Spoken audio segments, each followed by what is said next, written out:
Happening out there? What's it look like? Christy, I've been out here since the doors opened this morning, and let me tell you, it is really quite the scene. Right now, I'm in the video game aisle. Reading police have taken this case very seriously, and so has the community, gathering a $6,500 reward for the arrest and conviction of those responsible. Kelly and Alan, the fire was first reported here just after 6 o'clock, and right now about 8 firefighters are on the roof. Hi, Cindy.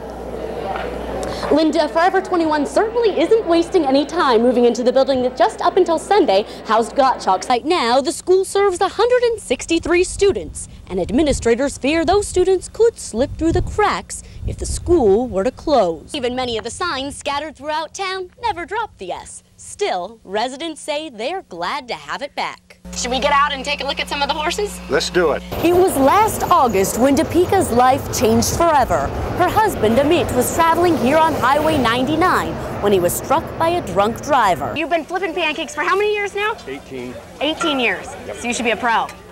We're still practicing. Still practicing?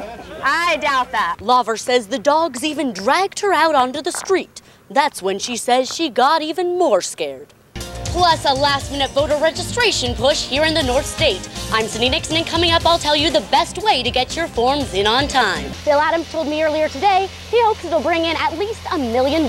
Since last night to see the new Harry Potter movie. Cindy? That's right, Kelly and Alan. The anticipation is mounting here at Tinseltown Theater, where the release of the midnight showing is still hours away. But they're already lining up anxiously awaiting the release of the new movie, Harry Potter and the Half-Blood Prince.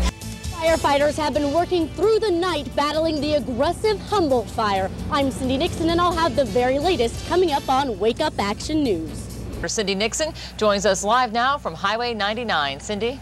Kelly, there's been much talk that the troubled economy could put a damper on the holiday plans of many. But as you can see by the steady flow of cars behind me, we're in now, and it's been years since I've actually been to prom, but it is so much fun here. Kind of feel like I'm a teenager again. They're giving their black belts a rest for the night here at Azad's Martial Arts Center. I'm Cindy Dixon, and I'll have more on all the festivities coming up. They're considering cutting back services by 1 day a week to help out. And the party is alive right here in Chico, where North State residents are throwing a celebration of their own. I'm Cindy Dixon, and I'll have a live report coming up. Collier Hardware has also been a local favorite since the early 1900s. And the economy isn't just affecting operations here at KPAY, but at broadcasting outlets all across the country. And after many dares, I finally decided to give in and get dunked by our photog, Rick. Action News, I'm Cindy Nixon. A star athlete at Hamilton High, Craig Loesch was a fighter, both on and off the field. But on Tuesday, he lost his biggest fight, succumbing to injuries suffered in a jet ski accident on Black Butte Lake just over a week ago. Mark Cooley was Loesch's high school football coach. No doubt in my mind that he was continuing to fight with all of his heart to come out of this and continue to, score his touchdowns and shoot his baskets and strike people out, and unfortunately it didn't work out. Cooley says he was shocked when Loesch's mom called to tell him her son had died, just 1 day after doctors performed a risky but necessary brain surgery. I refused to give up hope, and so I was pretty devastated. I was actually on my way out to the school, and it was a long, quiet ride. Cooley says one of the hardest things to deal with is knowing that Loesch was looking forward to so many things, especially playing on Shasta College's baseball team next year. It's hard. At the same time, it is starting to become very, very real. And Cooley says it will become even more real when the Hamilton High football team takes the field again next week. I definitely think that we're going to have a little extra motivation now that will help see these guys through it and give them something to play for. And even though his own sons are still young, he says he could only hope they'll follow in Loesch's footsteps. He's the All-American kid, and yeah, I would definitely be proud if they grew up to be just like him. Cindy Nixon, Action News. Smartville, California, population 1,600, is finally getting its S back. And it doesn't take a dictionary to spell out the town's excitement. We're really glad it's coming back. It makes a difference here. I think it's fantastic that they finally voted on it and it's coming back. Oh, we need the S back. The Yuba County community, located about 30 miles east of Marysville, was founded back in 1856 and named after Gold Rush era proprietor James Smart. Originally called Smartsville, the U.S. Postal Service took away the second S in 1909, saying it was grammatically incorrect.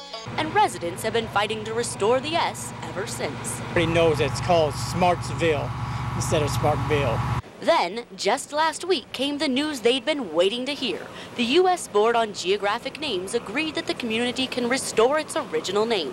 A big change for many, but not for others who refuse to play dumb, calling it Smartsville all along.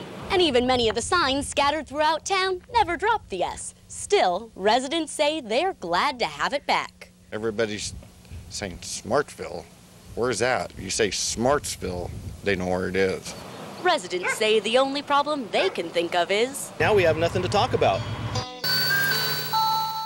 Little Javesh Tandon is now more than 2 months old, and the joy of his mother Deepika's life. He needs attention all the time, and I'm more than happy to give him all my attention.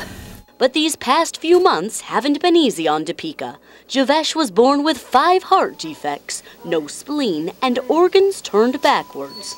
The little one was kept at Stanford Medical Center since the night he was born back in December. He underwent 1 major heart surgery before finally being sent home less than 2 weeks ago. It was very difficult for me to bring him from the hospital, and when they told us that you can go home, I was having Javesh in one hand and Amit in another. I never imagined. It was last August when Deepika's life changed forever. Her husband Amit was traveling here on Highway 99 when he was struck by a drunk driver. Now her son is the one that keeps her going. I think he's the reason I'm alive. After Amit's accident, if I would have not been pregnant, I would have been totally broken off, and I would have gone into depression or some other stuff, but no. He gave me the motivation that no, I just can't. I need to live for him. For Action News, I'm Cindy Nixon.